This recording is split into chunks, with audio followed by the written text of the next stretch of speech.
Hello grade 7, a good day.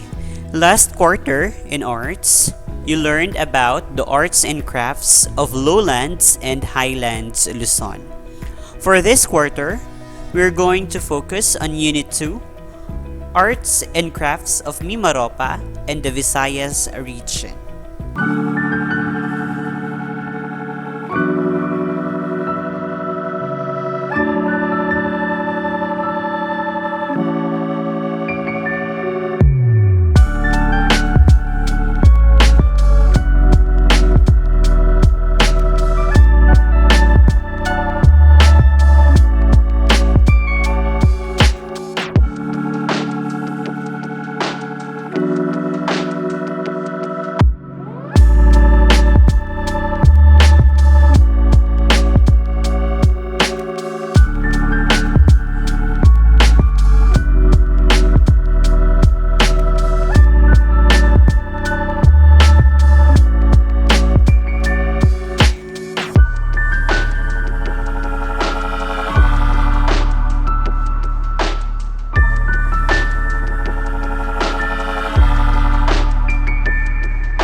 Which is there are 7 groups of tribe living in Mindoro. Collectively, they are called Mangyans. Okay, they are called Mangyans. In Mindoro, the Hanunuo Mangyan are famous for their writing, basketry, and weaving. Style of weaving, or the style of weaving is what they called habilan. Okay, it produces baskets in various shapes and designs. The Mangyans are noted for weaving cotton in clothing and blankets. So traditionally, the women or the women Mangyan weave baskets, while men forge bolos, axes, and knives. So they still have that traditional role of a women and men in their tribe. Also, their kind of their basket is one, they have bayong. It is a bag usually made of buri or palm leaf and nito or black fern. So this kind of design that they're being incorporated in their basket is what they called pakudos. This is a cross-shaped embroidery design believed to ward off evil spirits. Pinapaalis daw niyan. That design nagsisignify siya or pinaniniwalaan nila na nag-ward off or nagpapaalis ng mga masasamang espiritu. It is incorporated to the design of clothing, accessories, and basketry. Okay? So, the design again is what we call pakudos. Next, we have buon. It is a small container made of buri and nito strips woven together. So, this kind of basket is being used as a container for example, for their accessories because Mangyans are fond of making accessories. So it can be small. This basket could be a small or big ones. It could also be made of buri or nito. So again, they also incorporate the design of pakudos. When you say pakudos, it is a cross-shaped embroidery design. Next is Hanunuo Mangyan writing script. Okay, we've already had this one in your first module. So I want to discuss it more, reiterate it more. So what we have here is the writing script of Hanunuo Mangyan. So it is one of the evidences that early Filipinos has a form of writing, because it existed since pre-colonial times. When we say pre-colonial times, pre means before, colonial times means when we were conquered by the Spaniards. Okay, pre-Spanish colonial times. So this kind of writing is composed of 48 symbols. Again, we have 48 symbols. Each one represents a certain syllable, as you can see in the screen. So it is commonly used in writing poems or letters. You've already learned in your music that this is used for ambahan. What is ambahan again? Ambahan is a writing in bamboo, just like what you're seeing in the screen. It is writing in bamboo since paper back then is not yet discovered. So they use a bamboo. Okay? Inuukit po nila ang ambahan. This is one of the greatest discoveries of pre-colonial times in the Philippines, because Filipinos, you will really see how Filipinos love to create, or how longing or how great they are when they create literature. Okay. Here again, this is still under Mindoro, the Mangyans. We have the art elements of basket woven by the Mangyans. So, again, there are two tribes in Mindoro, the Irayan Mangyan and then the Hanunuo Mangyan. In Irayan Mangyan, the element of their basket, its shapes has 6 sides or hexagonal. It's open grain basket. But the purpose of their basket of Irayan Mangyan and Hanunuo Mangyan is just the same, just to be a container maybe of an accessory, or a container of their harvested rice or crops. Okay, so the sizes naman, when we say the sizes of the basket, we have small for Irayan Mangyan, and various sizes, of course, for Hanunuo Mangyans. When we say materials, what are the materials they often use? In Irayan Mangyan, they use narrow strips of buri palm leaves and bamboo strips. In Hanunuo Mangyan, they use split nito or red dyed buri. So those are the elements of baskets woven by the Mangyans. Okay, we come now to Palawan, the province of Palawan. So as I have said, Palawan is home of many indigenous people. So we're going to ponder more on Tagbanwa tribe. Okay, in terms of basketry, the very famous to them is what they call tingkop. So it is harvested basket made of hard stripped bamboo. It serves as a container for their rice or harvested products, or root crops. Next we have bayong.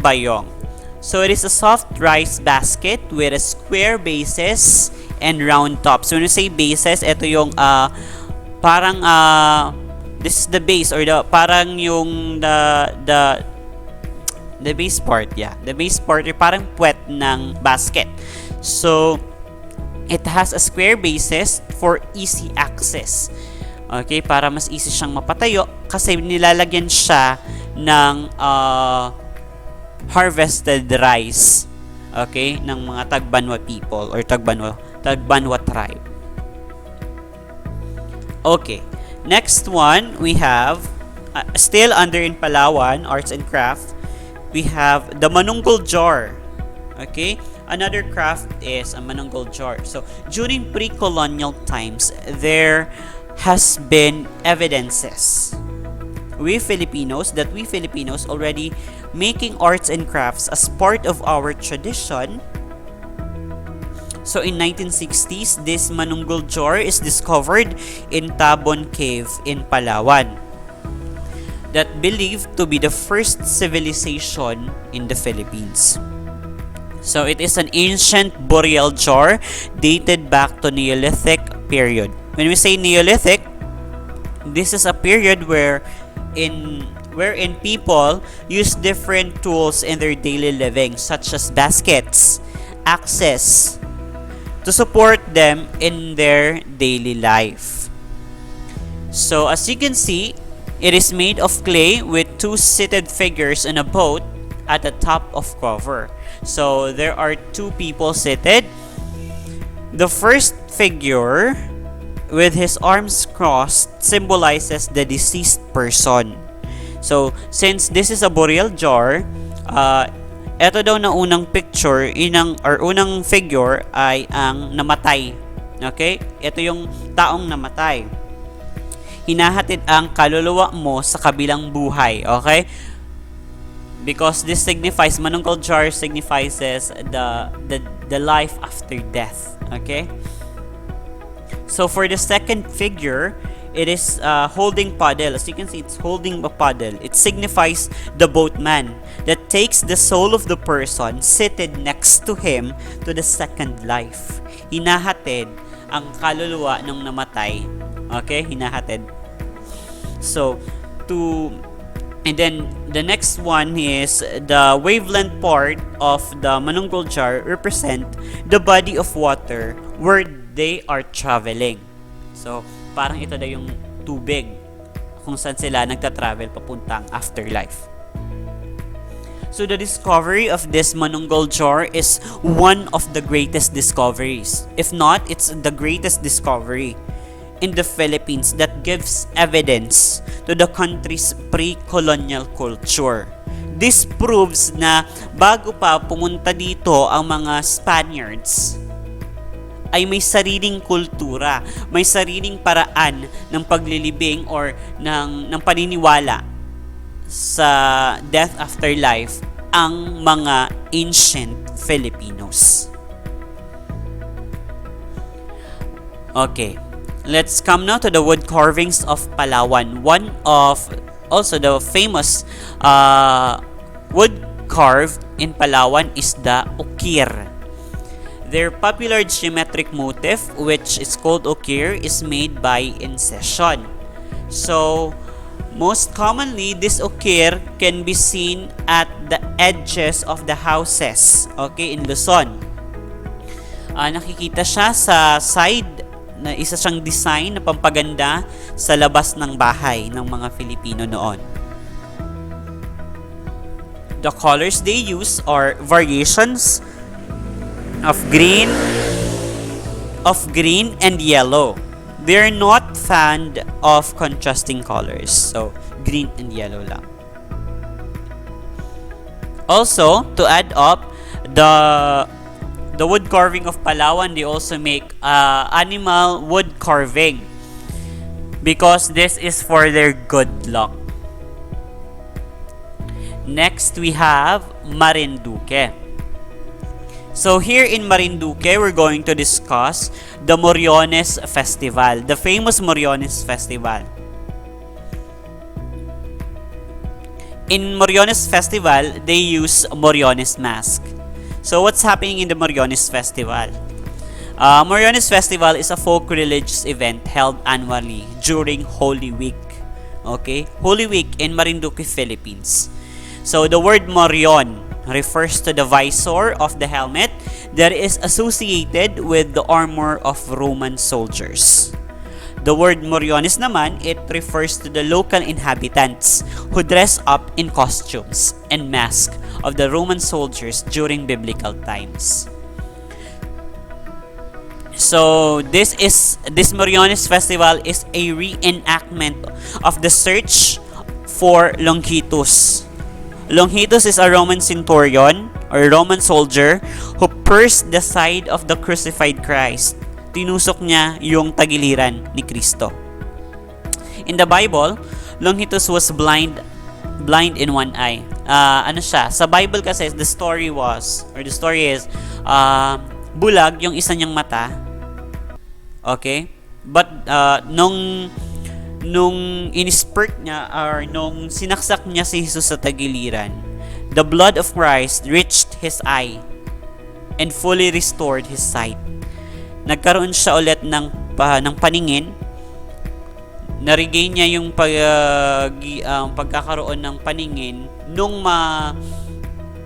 malagyan ng dugo ni Kristo ang kanyang mga mata.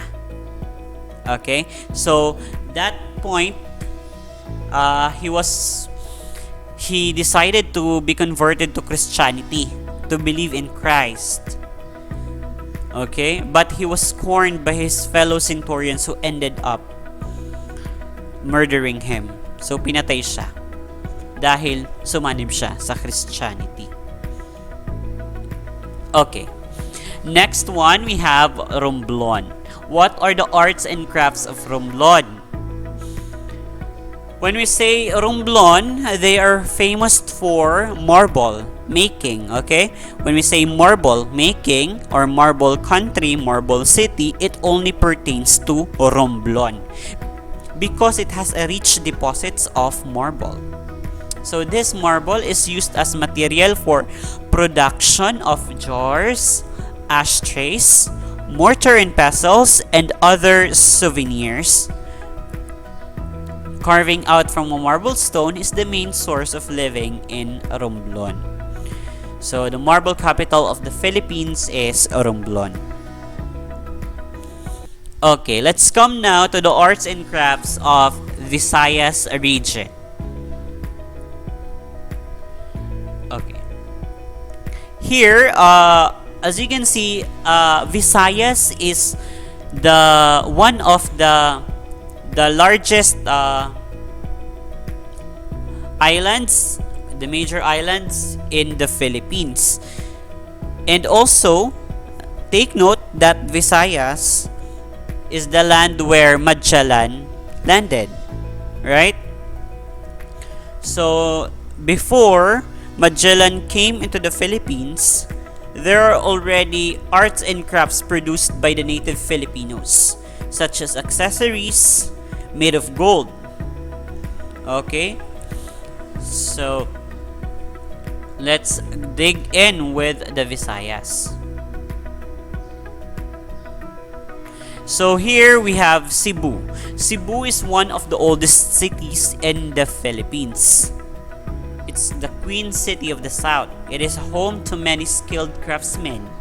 Cebu is the center for producing quality shell craft products used for home decors, fashion accessories, and many other functional purposes. There are also many handcrafted fabrics and embroidery works. So in Cebu, the story if we're going to turn back the pages of our history, Cebu is the place where Magellan landed.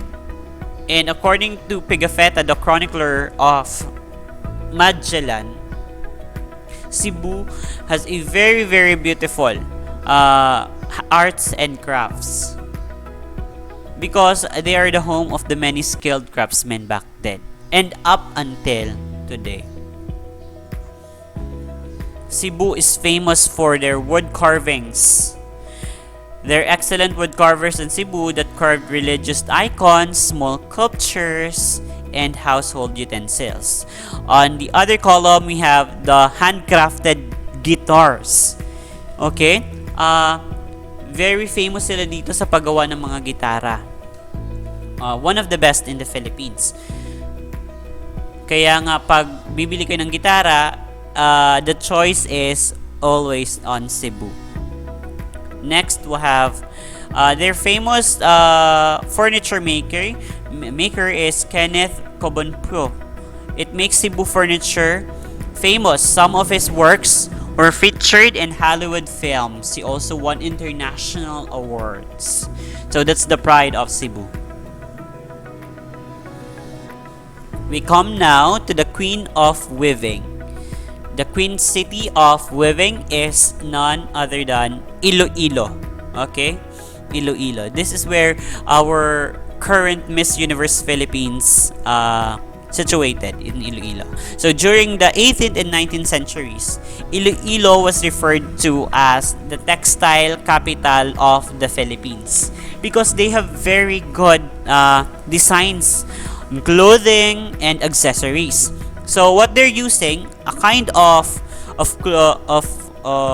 textile that they're using is what they called hablon.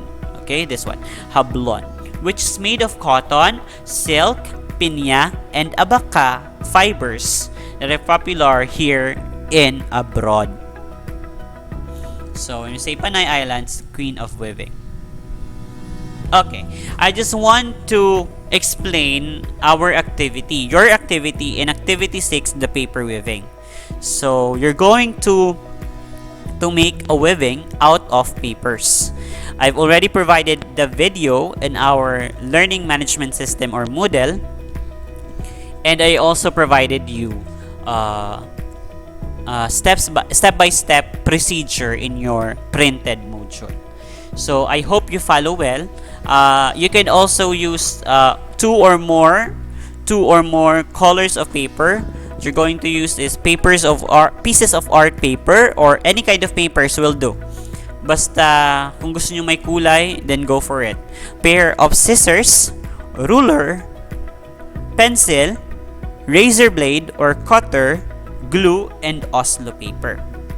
So when you're using razor blade or cutter, please ask guidance from your parents, so you could not be harmed. Okay? So good luck grade 7, and alam kong kayang-kaya nyo yan.